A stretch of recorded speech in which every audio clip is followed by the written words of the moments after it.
Hey everyone, Jason here from Off the Beaten Path, and today's video, we're not heading to the high country, we're heading to Lake Mungo National Park. So that's why I've zoomed out on this big map to sort of give you an idea of where it is, in case you haven't heard of it or aren't sure where it is. So where it is in southwestern New South Wales. So for reference, this is Albury down here, this is Luca, this is Balranald, and this is Mildura up here. This little flag here that I've placed is the Lake Mungo National Park. So my route is to travel pretty much on the Riverina Highway out of Albury through Deniliquin, across through here, through Mullamine, and then up to Balranald, which is where I'm going to meet up with Luca, and then we head north on this road and then turn off onto the gravel roads through here to come around to the western side of Lake Mungo. Now let me just zoom in here a little more. It's probably a good one. Now this is the Lake Mungo National Park. It's not a huge national park. It's not a place where you go for heaps of four-wheel driving, that sort of thing, but there is so much to see here, so much history, well worth a visit, and I hope you'll agree after watching this video. What you need to know is you enter from the west. This is the main campground out here. For my 2 cents worth, don't camp there. Look, the weekend we went was in October, and this was packed. We actually started on this loop road. Now, this is counterclockwise. This first section here is two-way. But then once you get past the lookout at the walls of China here, well, no, I think it's maybe from this point here, it is one way. So from this lookout here, which is part of the lookout of the walls of China, which we'll come to, it's one way. There's some good maps on the Lake Mungo National Park website that you can download from parks that sort of explain this. This campground around here, the Bella campground, is the one that you want to be stopping at. That's where we camped, and there was hardly anybody there. So you can see on this map, the one-way section is clearly marked from this boardwalk lookout here, where these black arrows are showing one way. Figures well in there, and then it comes back around to the Zancy Homestead and then back to Mungo Station. So there's heaps to see here. Probably a couple of videos. I hope you guys enjoy this one. We certainly enjoyed the visit to Lake Mungo National Park, so let's get into it. Hey everyone, Jason here, Off the Beaten Path, and we're out here on a bit of a trip that I've been wanting to do for a long time. So we're not heading to the high country today.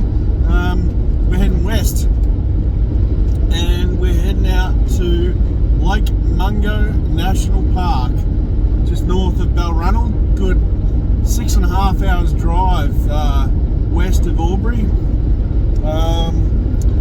So I've been wanting to come and check this place out for a number of years, and it's one of those things that's not really on the way to anywhere. You kind of need to go there on purpose because it takes a while to get there, it takes a while to get back. It's not that big a national park. It does have a lot of history. Probably most significantly known for Mungo Man remains that were found, which are the oldest human remains found anywhere in the world outside Africa, as I understand it. And also there was back in the day more recent history on the site for grazing and that sort of thing, and there's some sort of formations that have been formed over time due to stock grazing activity that have caused erosion. They call them the walls of China. I don't know that it really looks like a great wall or anything, not like the one in Flinders Ranges, but anyway, that's where we're going today. We're going to check it out. We're camping out there. I've got the Dot along with me, and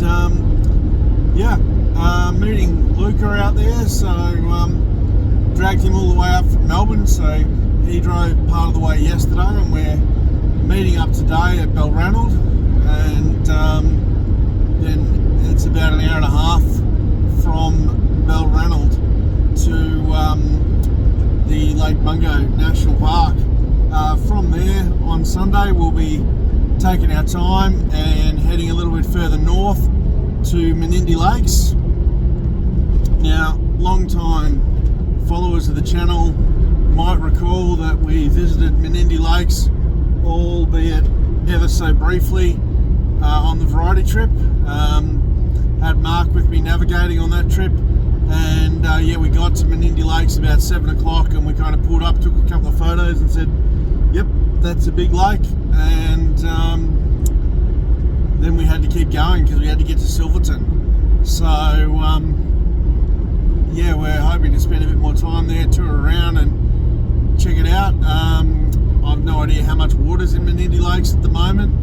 I think they have had a bit of rain up that way, so should be a fair bit.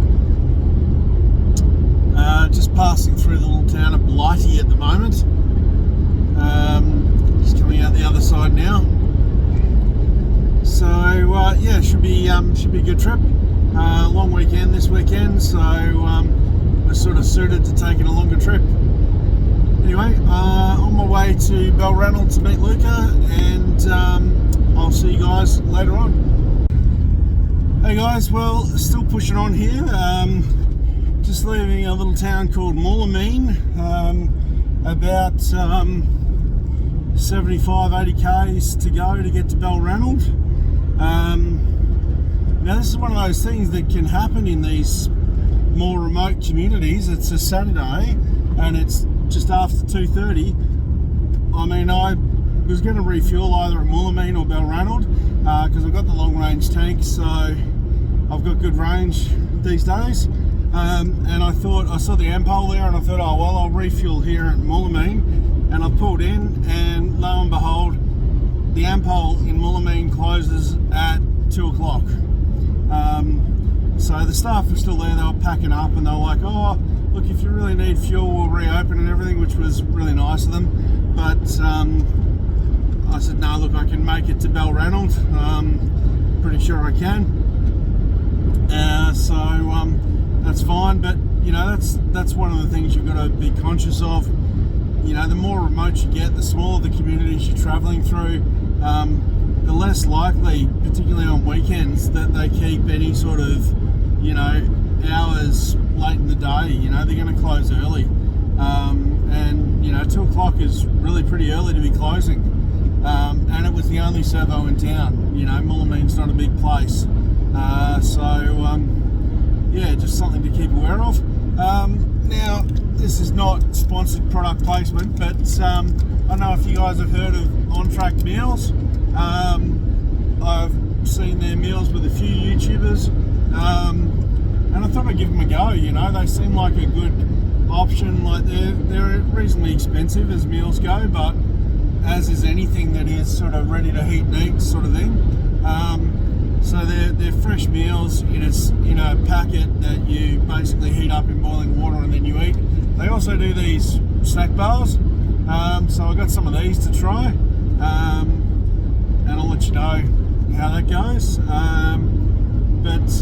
Yeah, this trip I think I brought one of these on-track meals with me. Now, yeah, not sponsored. I just bought them myself because I've seen other people use them and they seem like a good option, and you know, they keep for a very long time, the meals, so I like the idea of sort of having a few in the trailer or somewhere. They don't need to be refrigerated, so again, on longer trips they're a great way of supplementing your meals. One less thing that, you know, needs to go in the fridge. So anyway, I'll let you know what I think of the bar later on. Less than an hour now, and I'll be catching up with Luca in Balranald, fueling up, and from there it's a pretty short run to Lake Mungo National Park. Alright, so I've got the bar open. They're a chocolate coated bar, I think.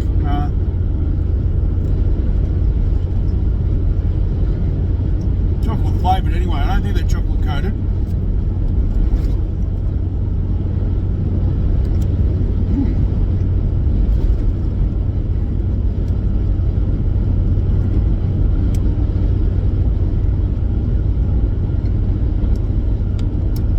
They're a reasonably heavy sort of protein bar, really. Not like designed to be a snack bar, more of a meal replacement bar. Definitely got some sweet flavours in there. Not bad. Yeah, I did pick these up on sale because they're very close to their end date. So I think I got these for like $2 each, which is a lot cheaper than they normally are. At $2 each, I reckon these are a bargain. You pay a lot more for something like this just about anywhere else. Not sure off the top of my head what the normal retail was. Yeah, they're not just a chocolate flavour, they've definitely got a, I don't know, some kind of berry flavour. I'm not great with flavours, but they're nice, good texture. I'd probably buy these again. I think, again, they seem like a good snack to have in the car. It's going to travel well, it's going to keep well, doesn't need to go in the fridge. So yeah, One Track Food Summit Bar. You know, maybe pick some up if you're looking for some kind of quick and easy meal replacement bar. Days like this where I'm just trying to get where I'm going and I'm driving on the bitumen, you know, it's a really nice, easy option rather than stopping and making a meal. So anyway, catch you guys later. As I say, I don't know if you're even going to be able to hear me over this noise, but it never rains but it pours, does it? So I'm about 35 k's out of Balranald. On the bitumen back there, the check engine light came on and I lost power. Very similar to what happened when I got low on fuel just before I put the long range tank in, and my mechanic at that time put it down to a quick batch of fuel. So yeah, I was able to restart it, but the engine light's still on. So I don't know if heading more remote is really a sensible thing to do with an engine light on. I mean, look, that's one thing with the 76. It's a pretty simple vehicle. So you know, the engine light comes on, it stopped the car, but it allows me to say, well, there's no phone signal here. I would prefer to keep driving and start the car and continue driving. It's not making any noises or anything. Yeah, it was a loss of power, and the engine light came on, and I had to pull over and, you know, take the key off, and yeah. Anyway, I'm 30 k's out of Balranald. Luca's at Balranald. I'm going to head to a servo, refuel. I've just moved recently, so my scan gauge is not in the car with me. So anyway, we'll see what's what when we get to Balranald. Just really frustrating, this kind of crap.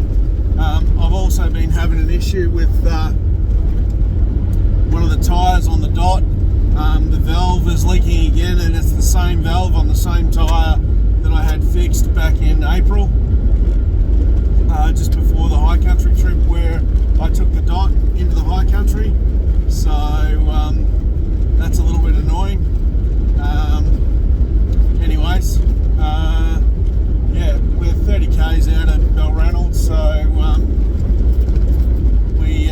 we should be right. And I was able to get Luca on the phone. I had a little bit of phone service there for a minute, so he knows where I am.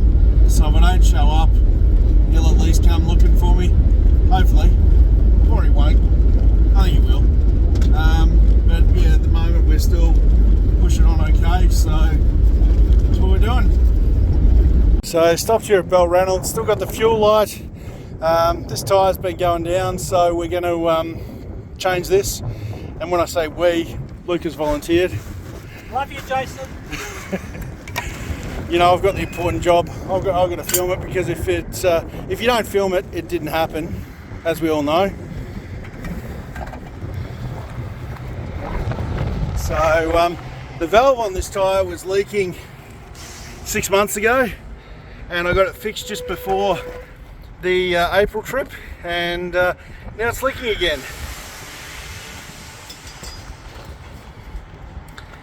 And now the interesting thing with these spares that we noticed when we were doing the work on the trailer is you see these on the trailer here. These are a 245/75 R16, and the spare here on the back is a 265/65 R17.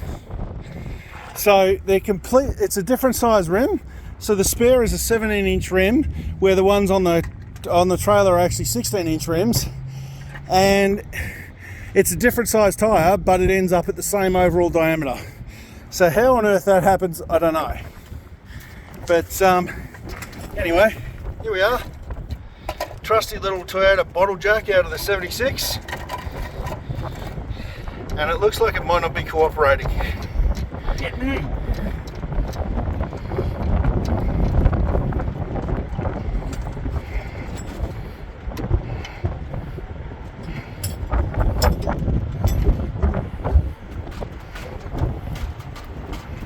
Looks like we're in business now.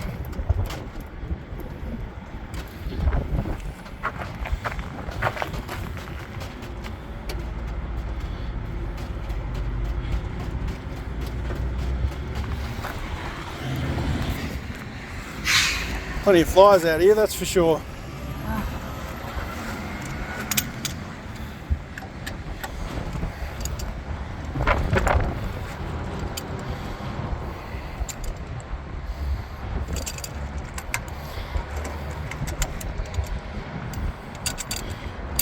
Plenty breezy as well.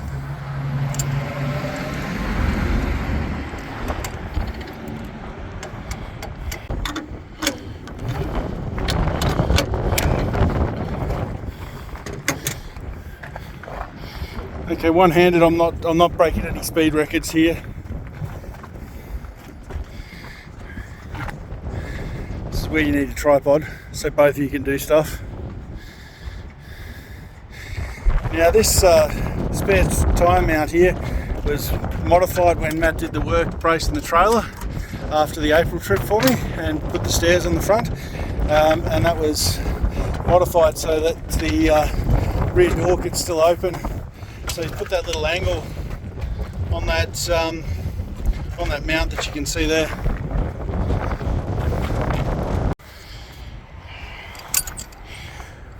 Just about done with the spare changeover, and as I said, bizarre that the spare is a 17-inch wheel with a different profile tyre, but they do work out at the same overall dimension.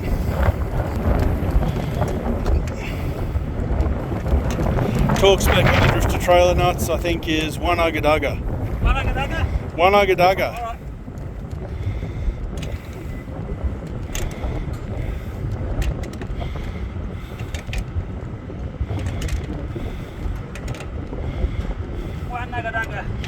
There we go. That might be a 2 Ugga Dugga, 1 Ugga Dugga. All right, well that's solved one of the challenges with the engine light. I've put some additive, some diesel injector cleaner in to this tank of fuel, and we're going to continue up to Mungo. It's not that far from here, about an hour and a half. I'm just going to monitor the gauges and see what's going on with the car.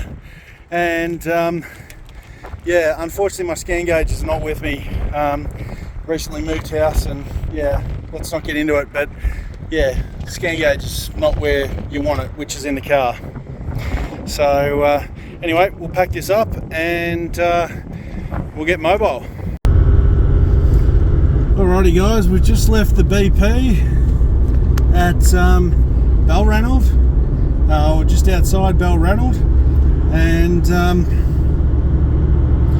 we're heading into town, pushing on to Lake Mungo National Park.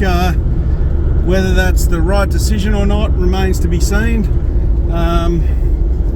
but the car's running and driving fine. It's just the check engine light's on, and the symptoms are exactly what they were some months ago before I got the long range tank fitted, which was, you know, apparently crook diesel got sucked into the engine and created an issue.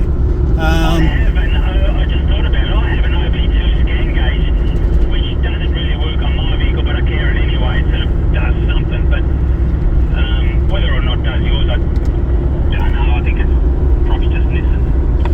Yeah, no, it'll work on. Oh, yeah, I think they're model specific. They're meant to be. Yeah, don't know, but anyway, as long as you're carrying on, we'll piss butt around with it tonight. Yeah, that's it. I mean, we can always try it. I mean, I know where the OBD port is at least. Yeah, it's up to you when you want to try it, don't care. Yeah, so Luca does have an OBD scanner on board, but his is possibly a Nissan specific one. Anyway, yeah, we're pushing on with an engine light, which is nothing unusual for me. It's like we've come this far. But yeah, I do think it was a fuel issue. You know, the tank was getting low.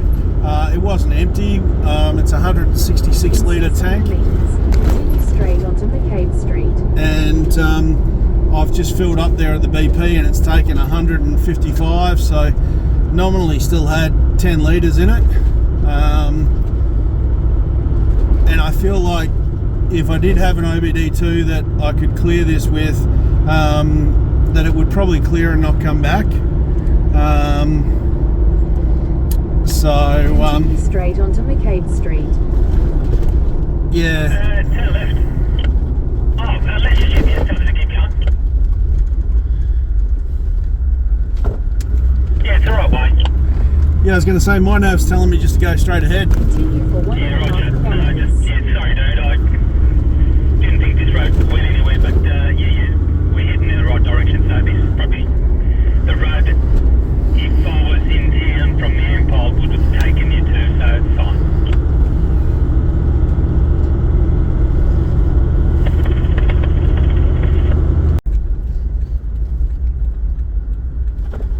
So just north of Balranald, turning right here to head north on Cobar Road, which is... Another thing we need to look at is your trailer blinkers. Put your left blinker on. Okay, that's working. It's the right one, that's not. Yeah, okay, must be a globe or something. Yeah, I think they're LED, so I'm not sure what's wrong with it. So yeah, heading north on the Cobar Road for 40-50 k's. Cobar Road becomes the Hartfield Paneri Road, and then we turn off on Box Creek Road to head towards Lake Mungo National Park. So as I said in the intro, Turn left a onto lot of Box history Creek in the Road. area. So you can see there we've covered those sort of 40-50 k's pretty quick. It's very flat, desert-like terrain out here, and yeah, we've Continue on Mama Box Creek Road for just 62 turned on the Box Creek kilometres. Road, and as you heard there on the nav, we're about 60 k's on this before turning off. This is marked on the HEMA as a gravel road, but it has been sealed. Some of the later sections are still gravel though, and some sections, as you can see very quickly here, Yeah, there's a torn up section of road just here too. it goes back to just a single vehicle lane of seal with gravel either side, so you do need to pull off Yeah, they're definitely oncoming. when you've got oncoming traffic.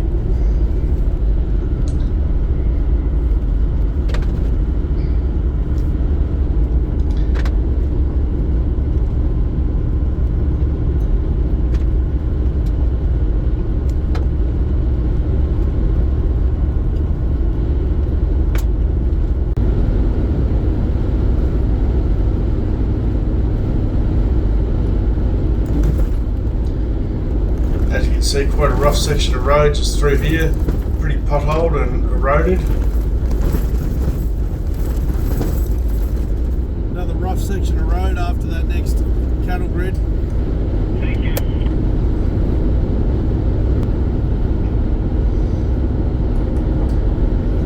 So European settlement in the area around Lake Mungo started back in the 1840s and 1850s,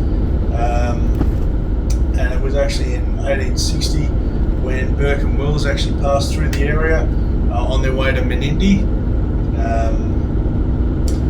there were some very large cattle runs, and one of those was Golgol Station. And in 1869, what is now the Mungo Woolshed was actually constructed on Golgol Station, one of the original stations that contributed to what is now the Mungo National Park. So there's a lot more that you can read. Yeah, but look at the signage there. They're in the middle of resealing it.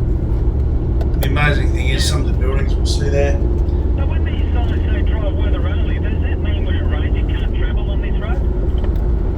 Yeah, they shut the roads. Yeah, there was a sign way back saying this road was open. Roger, didn't see it. So yeah, out west, a lot of the roads they they have signs saying whether the roads are open or closed. Yeah, I know they did that they do that in the middle of Australia, but I suppose we're in the middle of nowhere as well. So yeah, okay. So one of the remains and buildings that you'll see on the side are the remains of the Zancy Homestead, which is another pastoral lease from around that 1860, 1870 time period, and those buildings plus the woolshed were built from local cypress pine. Now you'll see when we get there, there's not much in the way of local cypress pine left anywhere. I suspect what there was got used up, and that probably explains the Zancy Homestead was actually relocated, probably because of short supply of timber in the area.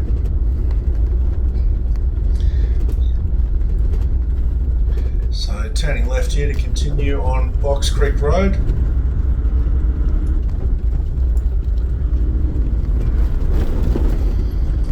Again, a little bit of a rougher section here. So we're heading about 20-30 k's along here before we turn off to enter Mungo National Park from the south.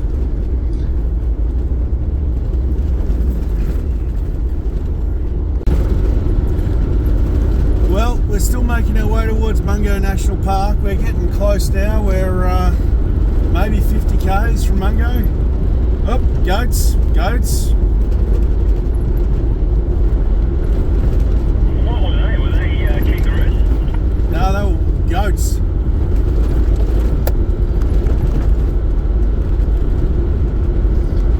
We certainly did see a bit of wildlife on this trip. Yeah, there's big herds of goats up near Menindee Lakes that we saw last time where we went the back way. Roger. So yeah, we're about 50 k's from Mungo National Park. Have had one instance just back a little ways where the car sort of, it misfired, it didn't run smoothly and lost power. Still driving with the engine light on, and yeah, when it lost power I had to pull over again, turn the key off, stop, start it again. I still believe that if I had my OBD with me and I cleared this engine code, it would be fine. When I filled up with the diesel, I did put some injector cleaner in there that will hopefully help clean the fuel lines maybe. I don't really know, but anyway, we're pushing on, making good time. Luckily the light hangs around a little bit this time of year, but we're basically going to head straight for camp, I think, make camp and get set up and go from there. So turning right off that Box Creek Road to head north into the Lake Mungo National Park. And this is just one of the tracks that's noted on the maps here. The maps I have don't show a name for this track. Yeah, look at that. Yes. I mean, how the hell they found a skeleton out here in the middle of nowhere? I was watching something on the YouTube since you mentioned Mungo, and yeah, he came across some bones in the middle of the old Mango Man, 40,000 plus. Yeah, pretty crazy, eh? Yeah, absolutely.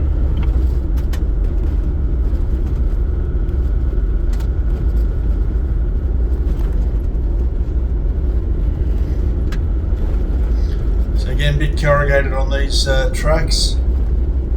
I think we've got a lucky dip up ahead. I think we've got sheep and skippies and a bit of everything. Yeah, roger.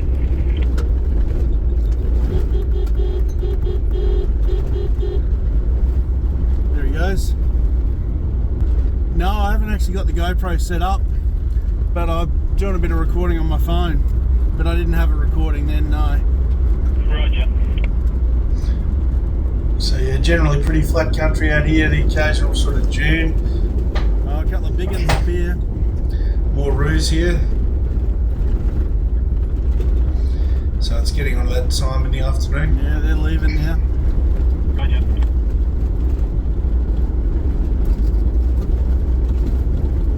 I had intended to camp at the Bella campground, which is halfway around the other side of Lake Mungo, but given the time of day, you know, if there's spots at the campground this side, we might set up there. Yeah, is it a paved? I presume it'd be all paved here, wouldn't it? Yes. Roger. Look, whatever you think is best.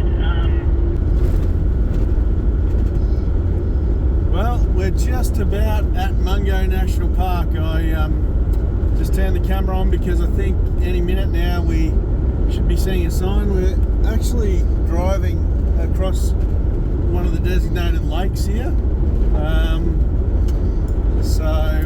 Needless to say, there's no water in here at the moment. Or usually I would think, given that they've put a road across it.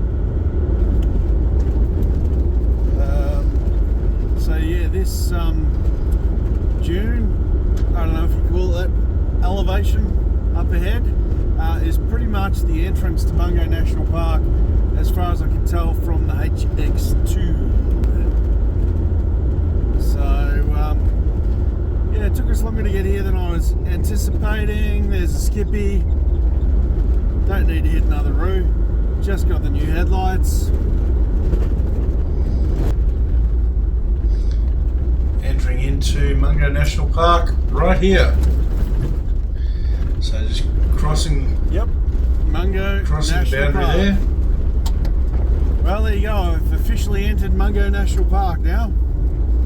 Roger. No, good. Check out the erosion gullies when you come up over this hump here, both sides of the road. And I guess something I should mention is it's Lake Mungo, but there is no water permanently in the lake. It's Well, you'd think not. been being a millions of national years, as park, far as I but can tell, yeah, since it's see. regularly had water in it. It does temporarily hold water at different seasons, and a lot of people actually come here for the bird life during those seasons when there is a bit of a wetland created in the base of the lake in certain areas. But generally speaking, it's a lake that has no water in it.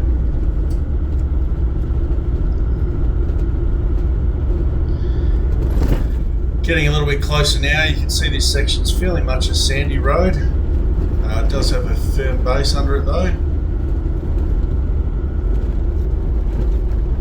Sure on the timing of becoming a national park, because back in the day it was a station. Roger.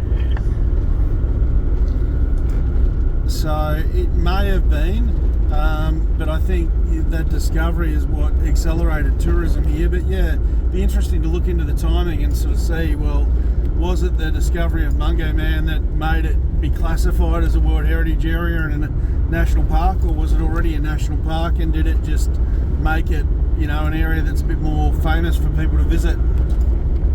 Yeah, roger. Yeah, it'd be interesting to find out. Yeah, that Take the goes to next right Mungo onto Station. Mailbox Road. It's the visitor centre as well. Yeah, well, that'll be your entrance. Yeah, so just reaching the main entrance here now and heading through. Yeah, okay, so this is I think this is the right way, yeah. It's the visitor centre, the shearers' quarters and Walls of China picnic area. Continue for 11 kilometres. So yeah, this is the main entrance, and just for clarity on the timing of when it became a national park, the first part of this All of a of sudden the we're at station Richmond became Road. a national park in 1978 when the Barneses sold Mungo to National Parks Yeah, and there's the Wildlife old shearing shed. Services, and the adjoining Zancy Station block of land was added Right, in okay. 1984. So it is relatively recent in terms of being created as a national park.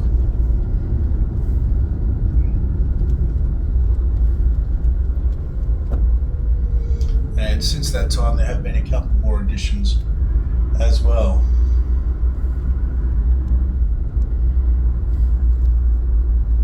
So this is the main visitor centre, just to head over there. Some of their shearers' quarters accommodation that you can book and stay in. And that is the I would think at this time Mungo of night, Woolshed yeah. there. So I was thinking tomorrow we'll come back and, you know, have a walk around and have a poke around here. Yeah, gee, that's a nice looking building, isn't it? Yeah, that's the thing. Like, there's a bit of stuff here to see. So all built from locally sourced cypress pine, apparently, the Mungo Woolshed. I can show you that map if you like. What that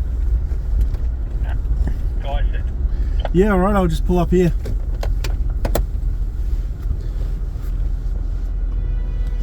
So yeah, cracking spot there, just pulled up next to the woolshed, and had a look at the map and started figuring out what we're going to do for a camp spot. Were we going to push on to Bella or go somewhere else? So, yeah, we're going to head back, and we didn't actually see it on the way in, but we're going to try and find that main campground and see if we can get a spot there.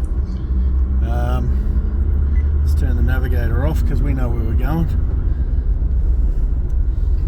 So the shearers' quarters there, I think you must be able to book and stay in those, which is all these cars that we saw here.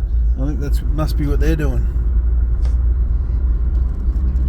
Surprising number of people out here for the middle of nowhere, which is cool. So, wasn't for this little orange light that I keep seeing on the dash, I'd be chuffed. Hang on. It's a decent drive in a car today, but back then it was a whole different barrel of fish getting out here. So yeah, just head out the main entrance Okay, so the and main south again campground. and take the turn She's onto looking kind of... Arumpo Road. Yeah, I can see it. She's looking And full. the main campground's just here. It's about a 10-minute drive from that visitor centre. If that, probably 5. We'll drive in, see what we can find. But yeah, as you can hear there, chatting to Luca on the radio, could already see that it was pretty full before we even pulled in.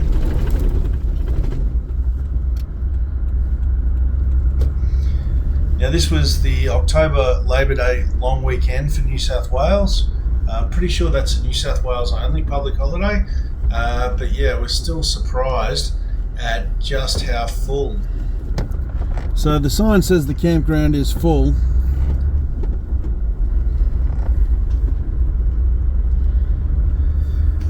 Yeah, just how full this campground actually was, or is. There are a couple of spots here that we could log on to and book though. At least it looks that way. But let's have a look. They're pretty close.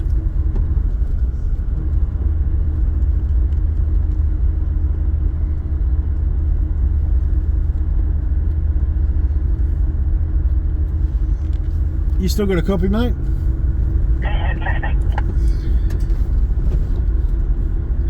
So yeah, pretty structured campground this one.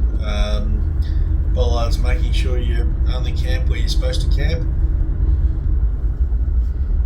I mean, I know it's a long weekend in New South, but I'm surprised. Yeah, well, yeah, I didn't expect this many people. I mean, you know how much in the middle of nowhere we are out here. Yeah.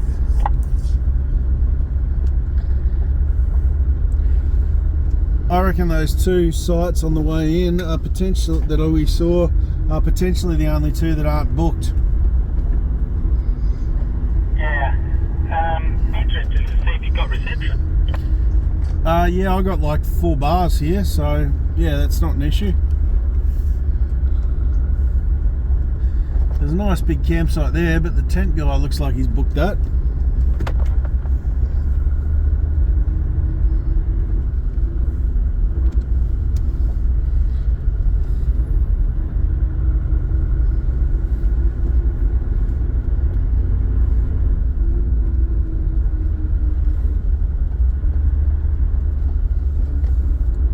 Again, there's another one there, but there's a tent right next to it as well.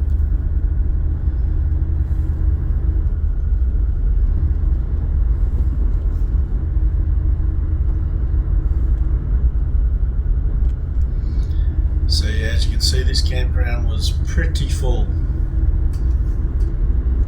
Just coming back to that entrance now.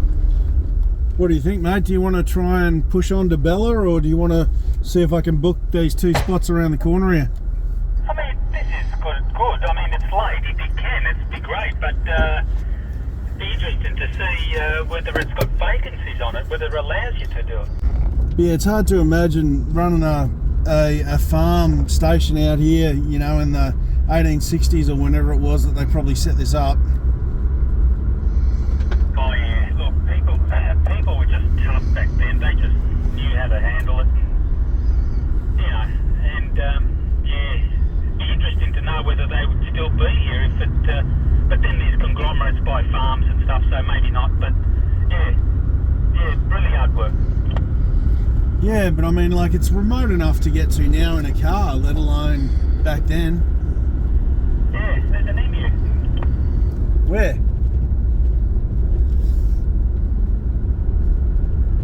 I missed him. Yeah, it was to the left.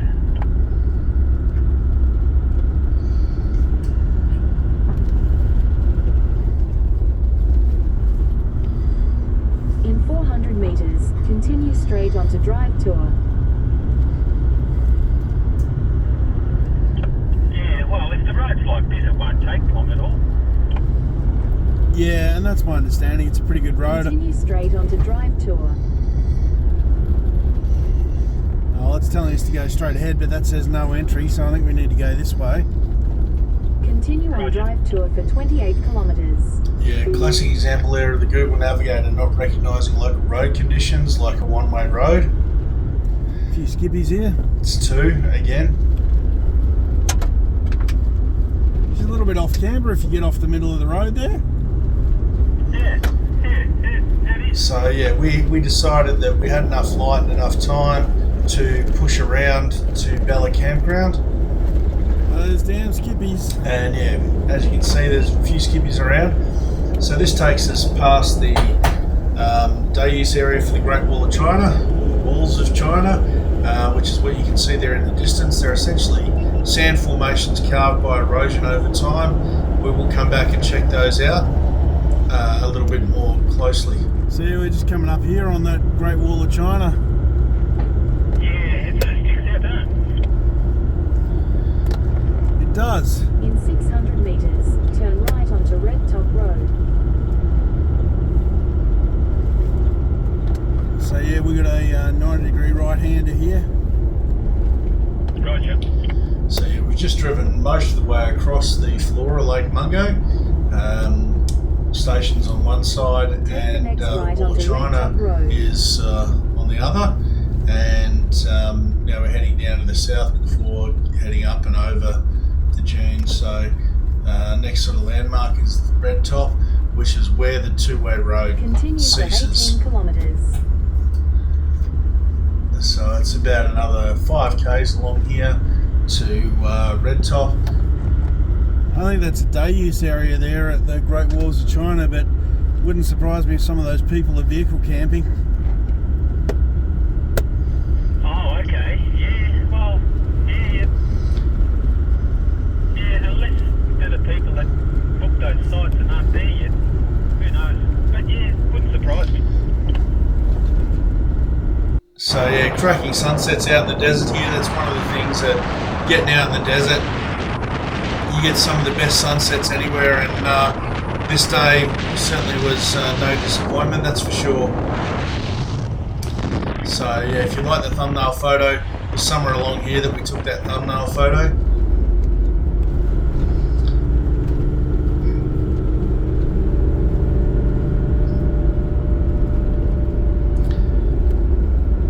Still got a bit of natural light.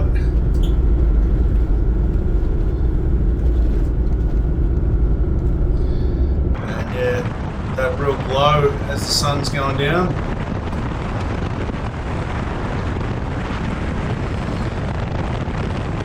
See, Luca's definitely giving us a bit of space. We're throwing a bit of dust up.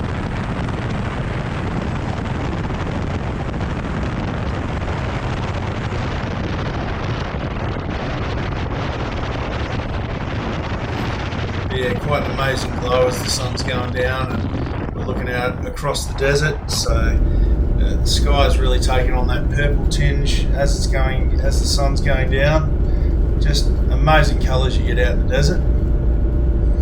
Dark enough now that the headlights are making a bit of an impact. So not far now. We get down to Red Top Boardwalk, which is a lookout area for part of the Walls of China,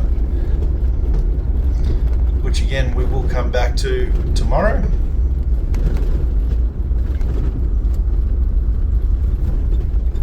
It's all pretty well signposted through here, and there's not a lot of alternatives really. There's really just the one road that you've got access to.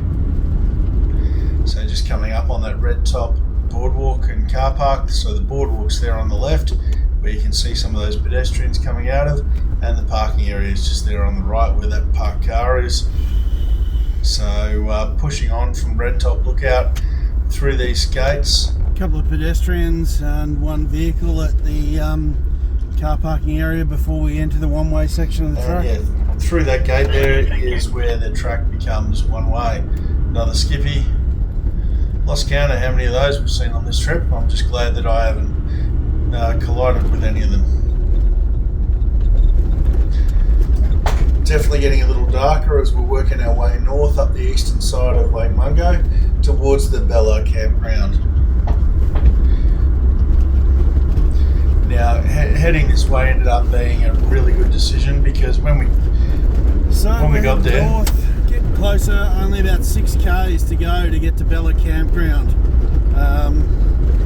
It is getting pretty dark now, but that's alright. We'll get there, we'll get set up and go from there.